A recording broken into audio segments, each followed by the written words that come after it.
So now we have some question from your fan on the forum and online. So the first question is, when will be the purchase time for this unit?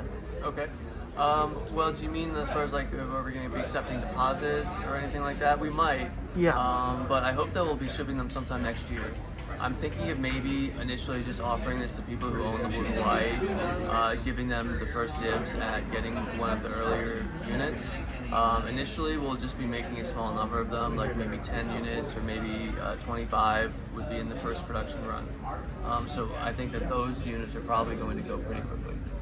Yeah, actually that leads to the second question because some people ask, is this only sold to Blue Hawaii owners? Like, can you sell this to people who do not own Blue Hawaii? Well, yes, but what I'm going to do is give the first opportunity to buy to people who have bought a Blue Hawaii. And if there are any left after that, then we will open it up to everybody. Gotcha. So it's just like there's an order, there's a priority. Like if you are the owner, congratulations, you have the privilege to have the pre-orders. Like you will got a better spot to own it. Cool. So the third question is kind of technical. It's about what the amp is based on or inspired by. Is that similar to the design from Kevin Gilmore? That's a good question. So before deciding to name this amp the Grand Cayman, this project was internally called the Aristeas 2. And the Aristeas amp that we came out with about 15 years ago was for people who had bought the Sennheiser Orpheus and they wanted specifically an amp to go with it. And the Sennheiser amp wasn't available, so we developed the Aristeas, which was based off of the Sennheiser Orpheus amp.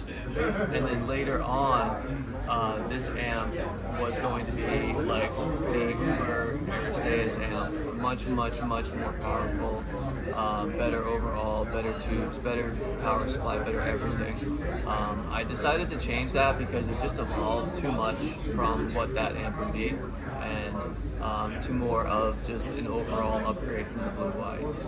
So actually you got some inspiration from Orpheus and then you build upon it, is that right? Yes. Wow, so this is like an upgraded version of the original Orpheus amp. In a way, yes, that's how the project started, yeah. Wow, super impressive. So so here's some question from myself.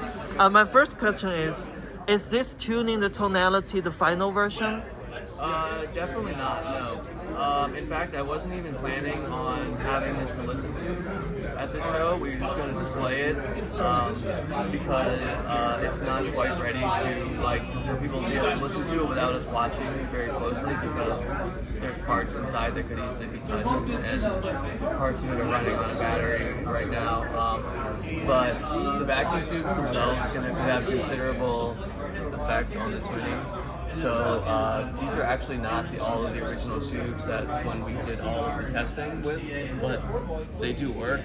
So we'll have to do a lot of testing where we tube roll lots of different options and then report to people like what the actual measurements end up being when they use those particular tubes. So right now we've gotten like the distortion very low. We're down at around 0.1% THD at like 100 volts output with the tubes we optimize for. Wow, cool.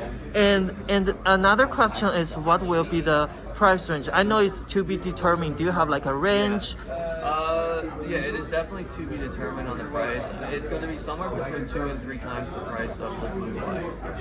2 and 3 times of Blue Hawaii. I just want to say congratulations for this work. I didn't expect this to be that good. I just like, wow. I was literally like crying and kind of choked, and it's a very mixed feeling because of the music I got from this. So congratulations, it's such amazing work. Good job, Justin. Thank you.